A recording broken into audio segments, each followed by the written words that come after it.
Et bonjour, c'est Nicolas de Immobilier Compagnie. Je suis super content de te retrouver dans cette nouvelle émission. Dans cette nouvelle émission, eh bien, on va parler de quel type de bien immobilier choisir pour faire un investissement locatif. Ça sera une émission non préparée puisque ce sera vraiment un témoignage personnel. Je suis parti sur quelque chose de très basique, n'est-ce pas ? Mais avant ça, comme d'habitude d'usage, pense à noter cette émission, ça te prend quelques minutes et moi ça me rend très heureux, ça me comble de bonheur. Et alors si tu pouvais me laisser un petit message, alors là je serais aux anges. Sinon, tu peux aller sur mon site et télécharger le livre que j'ai préparé pour toi. Je suis pas trop inquiet, tu vas trouver. Hein. Et à part ça, je crois que je t'ai tout dit. Si voilà, un dernier petit truc, toujours pareil sur le site, tu trouveras mes programmes si tu as envie qu'on travaille ensemble et si tu veux qu'on aille plus loin. Tu as vraiment de très bons programmes. Là récemment, j'ai eu des questions sur mon programme sur la fiscalité. Mon programme sur la fiscalité, c'est 15 heures de fiscalité, c'est du contenu vraiment que tu trouveras nulle part ailleurs. Alors pas du contenu que théorique, hein, on n'est pas dans quelque chose de, comment dirais-je, on n'est pas, bon il y a une partie un petit peu chiante sur la théorie, on va pas se mentir, mais il y a une partie plus plaisir, où là on est dans quelque chose de plus soft, si je puis dire, mais on apprend des choses hyper intéressantes. Enfin, ça reste mon avis et les retours que j'ai pu avoir sur ce programme. Ce qu'il y a de bien, c'est qu'après ça, tu connais la fiscalité française. Allez, j'arrête pour les petites parties techniques de mes programmes. On retourne dans le vif du sujet. Et donc, la question était, je te le rappelle, quel type de bien choisir pour faire un investissement locatif? Voilà la question. Et donc, j'ai fait quelque chose de très simple. Comme je te disais, on va partir sur des biens vraiment faciles, des biens basiques. On va pas faire en gros dans l'exotique sur cette émission. On va juste un petit peu décanter et voir un peu ce que tu peux choisir, les avantages, les inconvénients, des retours sur expérience. Et comme ça, tu feras un choix si jamais tu hésites, si jamais tu te poses des questions sur quoi tu pourrais bien investir. Ok ? Alors en gros, on va faire simple. Je vais faire 4 grandes catégories, tu vois. Je vais faire la catégorie autre, d'accord, les choses un petit peu différentes, un peu moins connues. Je vais faire la catégorie de l'immeuble, d'accord, la catégorie de l'habitation simple, enfin du lot simple, et non, je te dis une bêtise. Je vais pas faire ça. Je vais faire immeuble et habitation en même temps. On va faire immeuble et habitation, parking, garage, murs commerciaux et autres. Voilà, on va faire ça comme ça. On est d'accord? Donc, on commence par habitation, immeuble. Ensuite, on va voir, si tu es d'accord, hein, bon, je pense que je vais partir comme ça. Habitation, immeuble. Ensuite, on va faire murs commerciaux. Ok. Après, je vais faire les garages et après, je ferai autres. Allez, comme ça, c'est parti. Je te fais un petit témoignage parce que globalement, j'ai acheté tous ces trucs-là. Toi, tu vas pouvoir avoir un retour et peut-être prendre une décision. Habitation immeuble, en fait j'aurais pu faire 5 points, moi je vais t'expliquer une subtilité que je trouve dans ces deux trucs là. Quand tu me dis une habitation, j'entends dans ma tête un lot, je vois un truc, je me dis un appart, je me dis un truc, voilà. Et donc c'est paradoxalement l'avantage et l'inconvénient de ces machins-là. Ces machins-là, c'est pas le truc le mieux que j'ai dit dans cette émission, mais on s'en souviendra pas. Hein. En gros, ce qu'il y a de génial quand tu n'as qu'un seul lot, c'est que c'est hyper pépère. Tu as un appart, c'est tranquille, ça roule, j'ai mis mon cul sur l'autoroute et je suis arrivé à la destination promise. Tu vois, il n'y a pas eu de surprise, il n'y a pas eu de particularité.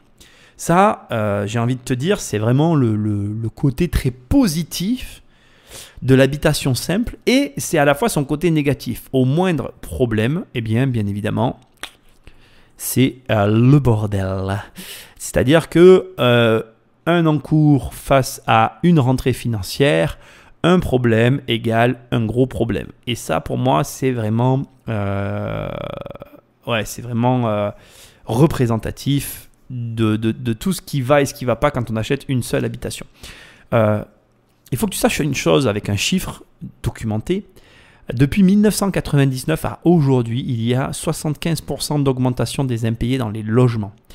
Alors, moi je l'explique par beaucoup de choses. Il y a des choses avec lesquelles tu ne seras pas d'accord avec moi, des choses avec lesquelles tu seras peut-être d'accord avec moi. Je pense qu'il ne faut pas prendre ce chiffre et se dire oui, c'est à cause de ci, c'est à cause de ça. Je pense que c'est un cumul d'éléments qui conduisent à ce résultat-là. Alors bien évidemment, parmi tous les éléments qui ont conduit à ces impayés-là, on a un système clairement favorable, en tout cas clairement défavorable envers la procédure d'expulsion d'un locataire qui ne paye pas. On ne va pas se mentir, à moins de vraiment savoir faire, tu vas avoir du mal à ne pas faire en sorte que ça dure 12 mois minimum. Tu en as pour 1 an quand le mec décide de ne pas te payer. Pour peu que tu sois sur un mec malhonnête, ça peut durer non seulement plus longtemps, mais en plus, les locataires qui connaissent bien le système sont capables de te faire de très grosses misères, très embêtantes pour ton quotidien, pour le bien immobilier, et qui peuvent poser de gros problèmes. On ne va pas se mentir, et je trouve que ça, c'est quelque chose de... C'est dramatique. C'est dramatique parce que on se retrouve aujourd'hui avec des gens qui font eux-mêmes la loi, parce qu'ils n'ont plus aucune foi en la loi. Et je crois que quand on en arrive là, il me semble en tout cas que les gens devraient se poser, enfin, je sais pas moi, mais les personnes qui sont en charge de tout ça devraient se poser des questions. Quand tu vois aujourd'hui des vidéos, d'ailleurs je t'invite à faire des recherches si tu veux un petit peu t'amuser. C'est peut-être pas le terme le plus approprié dans ce à quoi je vais faire affaire, mais il y a une vidéo qui a fait le buzz là il n'y a pas longtemps d'un mec qui a déversé l'ensemble de ses affaires devant le nouveau logement de ses anciens locataires qui sont partis sans le lui dire et qui lui ont laissé un appartement dans un état proche de la déchetterie en lui laissant toutes les affaires. C'est lui, c'est un patron d'une PME familiale, c'est lui avec quelques-uns de ses employés qui ont débarrassé l'appartement. Il était tellement en colère après 18 mois d'impayés qu'il a tout mis dans un camion-benz et qu'il a tout déversé devant le nouveau logement de ses locataires, qu'il a refusé de virer tout ça. Et d'ailleurs, moi je peux te le dire, moi il m'est arrivé une fois de le faire aussi. Les mecs se sont barrés, ils ont laissé toutes mes affaires, j'ai pris une remorque, j'ai débéné. Alors c'était dans une petite rue, j'ai les photos quelque part, je devrais peut-être pas déclarer ça comme ça, j'ai peut-être tort. Bref, c'est pas le problème, il n'y a pas eu de problème parce qu'il n'y avait pas beaucoup de choses, en fait c'était pas comparable. Là on parle d'un énorme camion-benz, moi on parle d'une toute petite remorque. Mais c'est vrai qu'à un moment donné, après X mois de procédure face à des gens malhonnêtes qui se rient de toi, qui jouent de la loi en leur faveur et de tous les... Enfin bon, je pourrais parler... Là on n'est plus dans le témoignage. Bref, une seule habitation face à ce risque, c'est vraiment compliqué. Comment parer à ce risque ? Alors, je vais être très clair avec toi, le conseil que je vais te donner, c'est pas un vrai conseil, c'est une... tu vas comprendre. C'est en fait de prendre l'assurance loyer impayé. Je ne crois pas que l'assurance loyer impayé te garantira de te protéger de ce risque. Non, pas du tout. Par contre, l'assurance loyer impayé va imposer aux candidats locataires de telles normes pour rentrer dans le logement que ces normes vont d'elles-mêmes faire le tri. Je ne sais pas si tu comprends ce que je veux dire. C'est-à-dire que le fait de finalement avoir cette garantie, ça va faire que ça va être compliqué de rentrer dans ton logement et ça va permettre de parer à ce genre de problème. Donc, un logement, l'avantage c'est la tranquillité quand tu as le bon locataire et que ça tourne. Mon Dieu que c'est bon, c'est le top.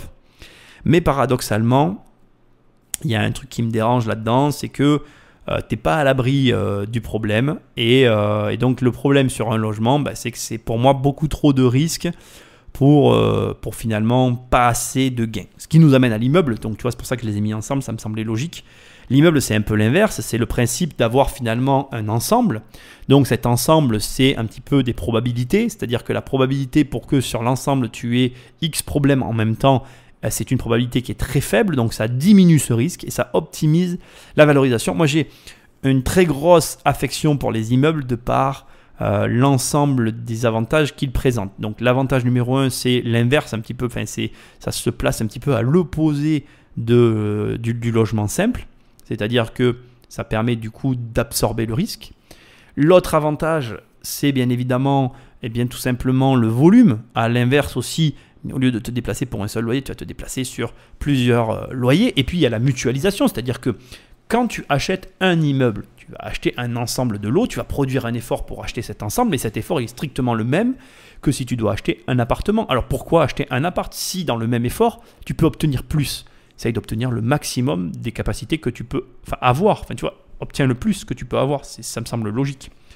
Donc, le vrai point noir finalement qu'il va y avoir sur ce point-là, c'est les problématiques locatives qui sont liées aux particuliers. Voilà, on ne peut pas tout avoir. Moi, j'aimerais maintenant, pour le global, à ramener un dernier témoignage très, très, très, très personnel et que tu vas tout de suite intégrer, je crois. Je pense aussi qu'on dit, oui, ça a augmenté de 75% ces dernières années, nanana, les impayés. Il y a une chose qu'on oublie de dire, c'est que ces dernières années, il y a eu énormément de construction de programmes neufs. Mais quand je dis énormément, c'est un truc de fou, quoi. On a vraiment construit énormément de programmes neufs. Et je pense qu'il y a une chose qu'on a tendance à oublier. Beaucoup, les propriétaires, moi-même, j'ai fait cette erreur, je crois, à un moment donné. Et je crois qu'on est beaucoup à la faire. On est passé d'un marché où finalement le marché de l'habitation était dans une forme de... pas de monopole, je trouve pas le mot, tu vois, mais les propriétaires, ils louaient avant. Quoi qu'il arrive, les propriétaires finissaient par louer et il y avait une certaine... Même au début des années 2000, moi je m'en rappelle, fin 2003, quand moi j'ai commencé, mais je m'en rappelle, à cette époque-là, bon, le De Robien a construit à tour de bras, mais il y avait une certaine uniformité des logements et globalement, il n'y avait pas de gros écarts. Aujourd'hui, beaucoup d'immeubles sont équipés de terrasses, places de parking, ascenseurs. Et tu as une forme de concurrence qui s'est installée. Quand tu as des logements en centre-ville qui sont vieillissants, qui n'ont pas été rénovés, pas été entretenus, tu ne peux pas vouloir que ton locataire paye aussi bien que ce qu'il payerait dans un beau logement. Bon, attention, hein. Il existe des locataires qui ne payent pas dans les deux cas, je l'entends très bien. Mais ceci étant, moi j'ai constaté avec mon expérience, qui commence à être un petit peu intéressante quand même, une expérience d'une quinzaine d'années, je me rends compte que dès que j'ai un logement neuf, propre, j'ai pas de problème. Et dès que j'ai un logement vieillissant, qui ne donne pas envie, j'ai des problèmes. J'ai une phrase d'ailleurs que je dis tout le temps, quoi, hein, appart pourri, locataire pourri. Et je crois elle résume à toute elle seule la problématique qu'il y a autour de cette partie-là, qui est l'habitation, l'immeuble, le logement en général. Je pense qu'en réalité, le vrai fond du problème, c'est qu'il y a des propriétaires qui veulent se fixer au prix du marché, mais qui ne veulent pas faire les travaux nécessaires pour être au prix du marché. Je vais finir avec ça. La dernière fois, je regardais certains types de logements et on pleurait de rire avec ma femme parce que c'était un marché très tendu où finalement, je pense que les propriétaires sur ce marché-là ne ressentaient pas le besoin de mettre leur logement au goût du jour. Quand tu voyais les prix par rapport à ce qu'ils proposaient, mais c'était du délire total. Mais le marché est tellement tendu, d'accord, qu'en fait, ils s'en foutent en fait. C'est des héritages qu'ils doivent entretenir au minimum. J'allais dire qu'ils n'avaient jamais entretenu, je ne pense pas que ce soit vrai. C'est quand même entretenu, ça se voit, mais au minimum. Et en l'état, ça se loue, puisque la demande est tellement forte que tu avais des logements qui se louaient à 600 € et ça finissait à, j'en ai vu, à 8000 €, tu vois, au prix du logement. On est sur un marché très particulier, je ne vais pas en parler là-dedans parce que je vais m'égarer comme d'habitude, mais ce que j'essaye de te dire, c'est que ces situations-là qui existaient avant partout en France et partout dans le monde, elles sont un peu terminées. Airbnb a retiré plein de logements du marché, mais a obligé les propriétaires à les rénover. Donc tu te retrouves avec tout un parc de logements rénovés pour la location saisonnière. Ensuite, tu as tous les constructions neuves qui apportent des prestations qui sont aussi en concurrence avec un certain autre type de logement. Donc, le logement, de manière générale, c'est un très bon placement. Moi, je dirais qu'il faut de l'argent pour se positionner sur le logement parce que ça reste... ça reste quelque chose de super intéressant, mais avec un capital qui te permet de proposer quelque chose qui soit dans la norme. Voilà. Parce que malheureusement, quand tu proposes de la merde, c'est difficile d'espérer obtenir de l'or. Enfin, c'est mon opinion, mais si tu as trouvé l'astuce, ça m'intéresse. Tu peux me contacter, je suis très très intéressé. Ok, bon, ça c'était le premier point, on l'a vu, tu as compris mon avis, c'est ça. Ensuite, on va parler des murs commerciaux, comme nous l'avons défini tous les deux et que tu étais d'accord avec moi. On va parler des murs commerciaux. Alors moi, j'ai des murs commerciaux, j'en ai un certain volume. Je dirais, par rapport à mon patrimoine, plus d'un dixième de mon patrimoine est composé de murs commerciaux. Bon, et je kiffe les murs commerciaux. C'est le kiff. C'est le kiff, mais, il y a un mais. Les murs commerciaux, c'est strictement comme la première page de Google. Si tu y es pas, ça sert à rien de te lancer dans l'histoire.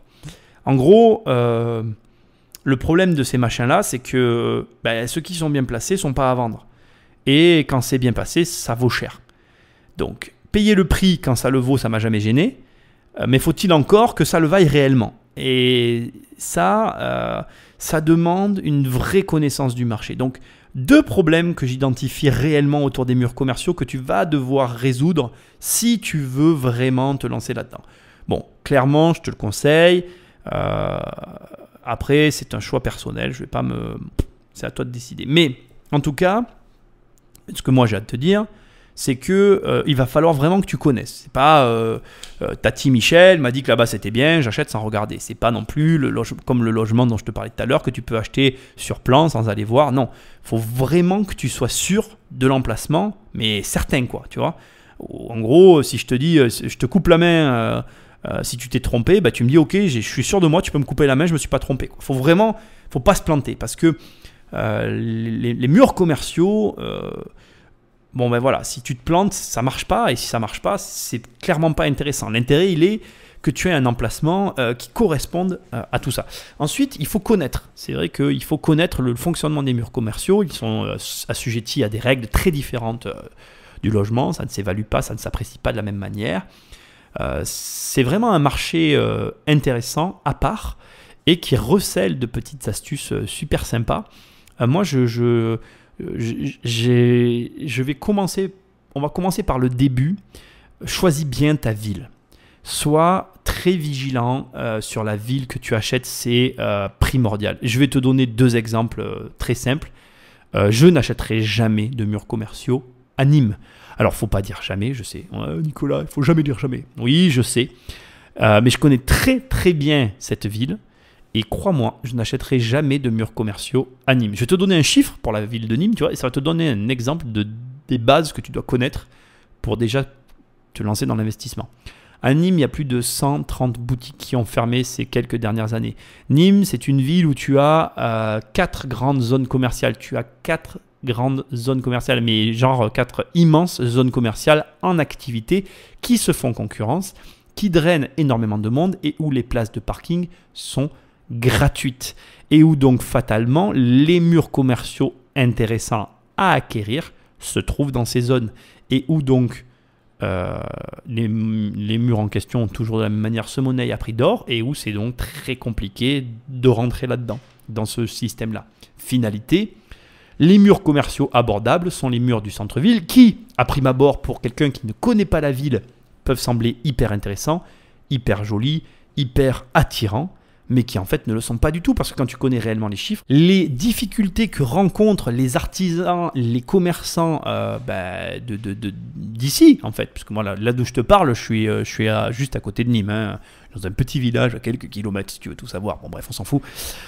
Voilà, quand tu vois les difficultés qu'ils rencontrent en ville, eh bien, tu peux t'assurer que si toi tu arrives et que tu connais pas du tout, tu vas dire ah ouais, ça a l'air pas mal ici. Tu vas même t'arriver à te rapprocher de grosses artères, ou tu vas même arriver à t'imaginer que c'est un super placement, alors qu'en fait pas du tout, parce que la ville souffre vraiment de ces centres commerciaux. Donc tu vois, là je viens de t'illustrer très simplement avec des bases qu'il était très important de bien savoir ce que tu fais quand tu te lances dans les murs commerciaux, parce que les activités commerciales sont vraiment liées à la politique de la ville pour le coup, et c'est très intéressant, important d'en connaître les rouages. Je t'avais dit que je te donnerais un deuxième truc, alors c'est pas vraiment un truc, c'est une astuce, je sais pas, appelle ça comme tu veux, c'est un petit machin sympa.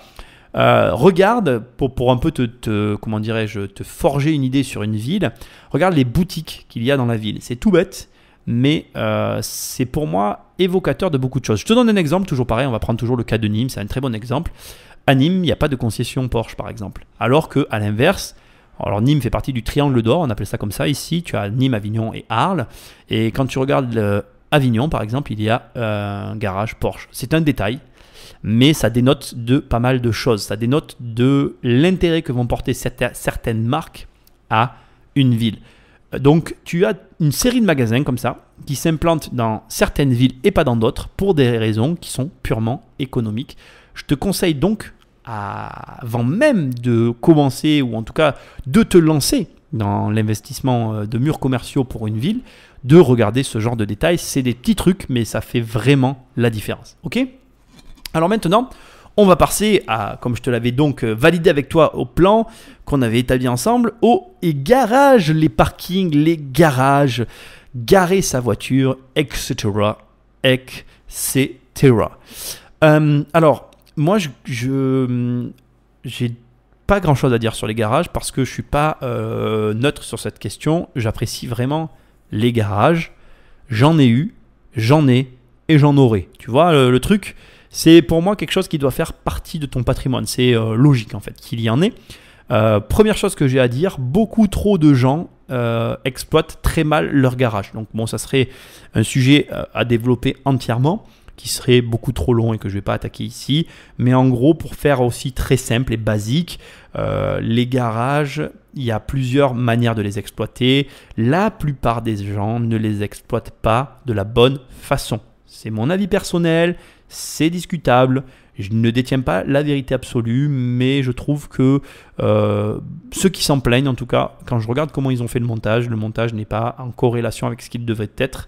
Donc du coup, ceci expliquant cela, les garages ne deviennent plus intéressants et c'est très dommage. Donc si tu veux faire du garage, pense bien tout simplement à vraiment t'intéresser à la manière dont tu vas les exploiter. Il y a plusieurs façons de faire et c'est important de bien choisir en fonction de ta situation et aussi de ce que tu possèdes pour arriver à optimiser les places de parking. Bon, l'avantage, le plus gros avantage des garages, c'est le prix. Et crois-moi, le prix est intéressant. Mais le désavantage, c'est que depuis quelques années, ça fait une dizaine d'années que beaucoup de gens se sont intéressés au garage, il y a eu une très forte augmentation de l'intérêt porté sur les garages et du coup, le prix a un petit peu explosé. D'ailleurs, je crois que certaines personnes pensent que leur garage est fait en or.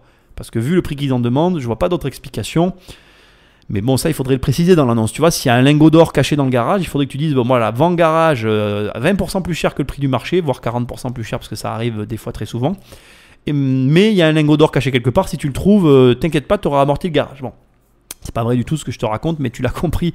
C'est une mauvaise blague, mais c'est un peu ça. Franchement, moi, il n'y a pas longtemps, tiens, pour te donner un ordre d'idée, j'ai quand même... je suis tombé sur un lot de garage vendu 90 000 €, valeur réelle 30 000 €. Va m'expliquer le surprix de 60 000 €.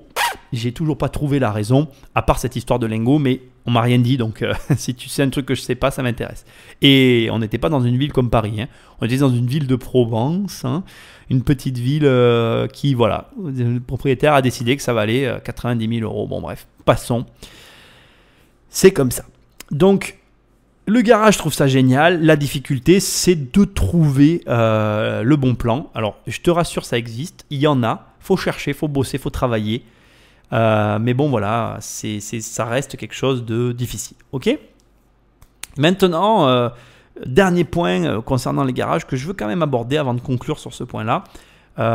Si tu me rencontrais et qu'on parlait, imaginons que tu es un débutant, tu commences. Moi, je suis la personne qui te conseillerait d'acheter un garage. Précisément pour les éléments que je t'ai donnés juste avant, le prix, parce que déjà ça te permet de voir si l'immobilier te plaît, si en achetant, en louant à quelqu'un, ça t'intéresse, ça te permet de te faire la main, de voir si tu es capable d'analyser un marché, d'acheter au bon endroit, de négocier, d'aller chez le notaire, enfin bref, pour finalement une somme modique, tu vas pouvoir vivre le cursus et en apprécier j'ai envie de te dire l'avancement, tu vois, d'en apprécier le déroulement. Et si le déroulement te plaît, continuer et là engager des vrais fonds et faire de vraies opérations, comme j'ai dit avant, donc les commerces, les habitations, etc. Et si à l'inverse, le processus ne te plaît pas, ne pas aller plus loin et t'en tenir à ça. Et je trouve ça vraiment génial en fait, de pouvoir, comme ça, grâce à ce type de bien-là, se lancer là-dedans. Dernière petite astuce, allez, je suis généreux dans cette émission, j'en ai quand même envie, on n'y pense pas, mais des garages, il y en a partout dans le monde. Donc si tu veux investir dans un autre pays, penser garage, ça peut être une bonne idée, n'est-ce pas? Je te laisse y réfléchir. Allez, on passe à la dernière partie, le autre. Qu'est-ce que je vais mettre là-dedans? Alors je vais te parler d'une expérience que j'ai vécue concernant des entrepôts. C'est pas partie des autres types de biens auxquels on ne pense pas. J'ai acheté 1000 m² de hangar que je n'ai plus aujourd'hui, mais que j'ai eu. Et je peux te dire que c'est vraiment un super placement dans le sens où, pareil, tu t'y connais un petit peu. Moi, je ne peux pas dire que je m'y connais, hein. Je n'ai pas eu une très grande expérience du domaine. Je ne peux pas dire que j'ai eu une super expérience globale, en fait. Je dois reconnaître que c'est un marché très particulier. Moi, j'ai une forte expérience sur l'habitation et les murs commerciaux. Je n'ai pas une très forte expérience sur ce domaine-là. Et je pense que j'ai eu des couacs, que j'ai eu des... il y a des choses que j'ai mal faites, voilà. Je ne vais pas m'en cacher. Je pense que j'ai mal fait certaines choses. Et du coup... mon sentiment général par rapport à cette expérience reste mitigé. Mais mitigé plus quand même. Je dois reconnaître que mitigé plus, j'ai conscience en fait que l'aventure aurait pu être très différente si j'avais été un peu meilleur sur certains points. Et donc fatalement, je suis obligé de te dire, donc je ne sais pas pourquoi je dis fatalement, logiquement, je suis obligé de te dire que c'est un bon placement, que par contre, très compliqué à trouver, très compliqué à trouver bien placé, très compliqué à trouver bien placé avec toutes les caractéristiques qui font que tu dois l'acheter. Donc, on est vraiment sur un terrain technique qui ne s'adresse pas à tout le monde, mais qui est le type de placement qu'on a tendance à oublier et qui, je vais quand même te le préciser maintenant, pour moi est l'avenir. Pourquoi? Parce que aujourd'hui, il y a Internet et que Internet tend vers des zones de stockage et de l'acheminement du service de proximité. Et donc pour moi, on reste sur quelque chose qui correspond assez bien à l'ère du temps. Je vais rajouter un petit bonus dans les autres. Je vais te parler de tout ce qui est cave et justement stockage à petite échelle. Parce que là, j'ai parlé de grosse échelle, stockage, même dépôts d'entreprise ou entreprises qui peuvent se mettre dans ce genre de bâti. Mais il existe aussi des caves qui, ne l'oublions pas, est un marché assez intéressant.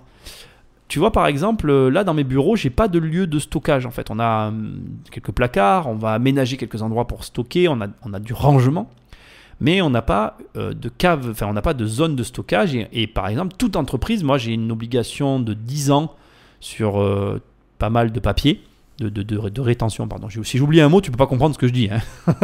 J'ai une obligation de conservation de 10 ans sur des séries de papiers. Ça n'a pas d'importance, on ne va pas rentrer dans le détail ici, je ne vais pas t'ennuyer avec mes histoires. Voilà, j'ai une obligation de détention de certains documents sur une dizaine d'années. Et donc, qu'est-ce que je fais de ces documents? Tu imagines bien que, bien évidemment, que le lot de documents de ma première année, qui aujourd'hui d'ailleurs est dépassé, mais de mes premières années, était très faible. Mais les années passant, le lot de documents avec l'ensemble des biens qu'on a à gérer augmente.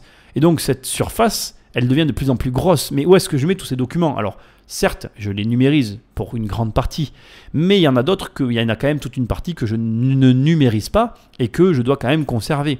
Donc, il y a un vrai questionnement autour de ça, il y a une vraie problématique.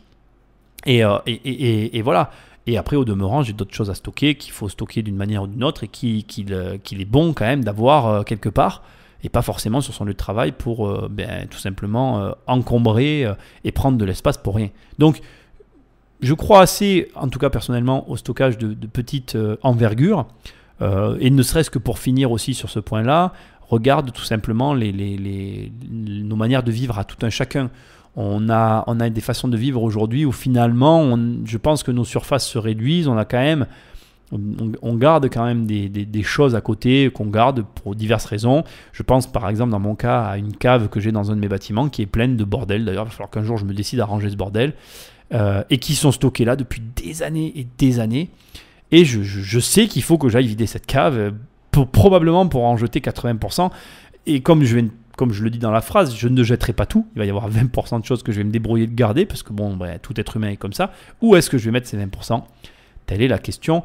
Finalité, je pense que les zones de petit stockage représentent une demande. Il n'y a qu'à voir d'ailleurs ces grosses, cette espèce de chaîne de magasins rouge là, Box, B-Box, ou je sais pas quoi, comment ils appellent ça, qui est d'ailleurs spécialisé dans le stockage. Bon bref, tu as compris l'idée. Voilà, donc voilà 4 types de biens que je voulais donc décrire avec toi et qui pour moi sont les 4 types de biens auprès desquels tu vas devoir faire un choix pour investir. Dans lequel de ces 4 types de biens allez non, on va pas faire ça. Je suis en train de réfléchir à comment j'allais tourner ma phrase. Je vais te faire un ordre de préférence, d'accord, en ordre d'investissement. 1 pour les débutants, 2 pour les moyens, 3 pour les confirmés. Donc c'est-à-dire que je vais faire un ordre. Si tu es débutant, si tu es un intermédiaire et si tu es un confirmé, je vais les classer et te dire lesquels je préfère et lesquels de mon préféré à mon moins préféré. Tu as compris? Tu m'as compris, oui. Alors, pour un débutant, sans surprise, en 1, je vais mettre le garage. En 2, je mettrai l'habitation seule, hein, un seul lot, tu vois. En 3, je mettrai les commerces. Et en 4, je mettrai les autres, les hangars, etc. Alors, rapidement, tu as compris cet ordre. Pourquoi du débutant parce que les garages, ça permet de débuter. L'habitation seule, voilà. Le commerce et les hangars, voilà. En intermédiaire, je mettrai immeuble. Ensuite, je mettrai commerce, garage, hangar. Pourquoi cet ordre? Parce qu'en intermédiaire, ça sous-entend que tu as un petit peu d'argent, que donc tu peux faire face, donc tu peux commencer à passer sur de l'immeuble. Tu as déjà quelques biens, tu sais déjà comment ça fonctionne, donc tu peux commencer à t'intéresser à de l'immeuble. Pour moi, les commerces, ça fait une partie intégrante de l'équation. D'ailleurs, à ce propos, pourquoi pas faire un immeuble mixte, parce que ça existe, et du coup, tu règles en une pierre deux coups le premier et deuxième point de mon classement. Après, je m'intéresse bien évidemment au garage et ensuite au hangar. Et pour les confirmés, donc un confirmé, c'est quelqu'un qui pour moi a de tout, d'accord, il a de tout. Et bien là, je commence par les terrains dans lesquels je ne suis jamais allé, donc je commence par les autres, d'accord. Ensuite, je fais du commerce puis de l'immeuble et en dernier du garage parce que dans la logique, tu en as déjà. Et donc, si tu suis mes conseils à ce stade, c'est quelque chose d'anecdotique, ce n'est plus quelque chose que tu as besoin de développer. Voilà globalement comment j'ordonnerai ces 4 points de manière différente. Tu remarqueras qu'à partir de l'intermédiaire et du confirmé, je ne parle plus de l'habitation simple. L'habitation simple, pour moi, elle doit être anecdotique. Ça doit être quelque chose de qui n'est pas, comment dirais-je, qui n'est pas recherché, mais qui est plus lié finalement à l'affaire, l'opportunité, tu vois, un truc qui pop comme ça dans ta vie et tu te dis ah tiens, ça c'est vraiment pas cher, je l'achète. Bon, c'est une occasion, voilà. C'est pas quelque chose qui rentre dans un classement à part à tes débuts où ça te rassure après avoir acheté un garage d'acheter une habitation parce que c'est logique. On est dans une logique de progression, voilà. Mais sinon, pour moi, après, ça n'a plus lieu d'être. Il y a trop, comme je l'ai dit dans l'explication, tu la réécouteras si tu veux, de risques. Voilà. Voilà, écoute, c'était super, j'avais envie de te faire ce petit témoignage, on a parlé de pas mal de choses assez intéressantes. Bon, comme d'habitude, tu sais ce que tu as à faire, tu as juste un truc à faire, c'est facile, tu me mets une note, d'accord? Tu me laisses un commentaire. Ça m'aide, mais énormément. Tu t'imagines même pas, donc fais-le. Ça te prend 2 secondes et moi, ça me rend heureux, ok? Et ensuite, tu vas sur mon site et puis tu télécharges le livre que j'ai préparé pour toi. Et puis, si tu as envie qu'on bosse ensemble, tu as un onglet programme, tu cliques. Et on bosse ensemble. Et en plus, avec les programmes, tu as un accès à ces bureaux. Tu pourras venir dans cette émission. Allez, moi je te dis à très bientôt dans une prochaine émission. Salut!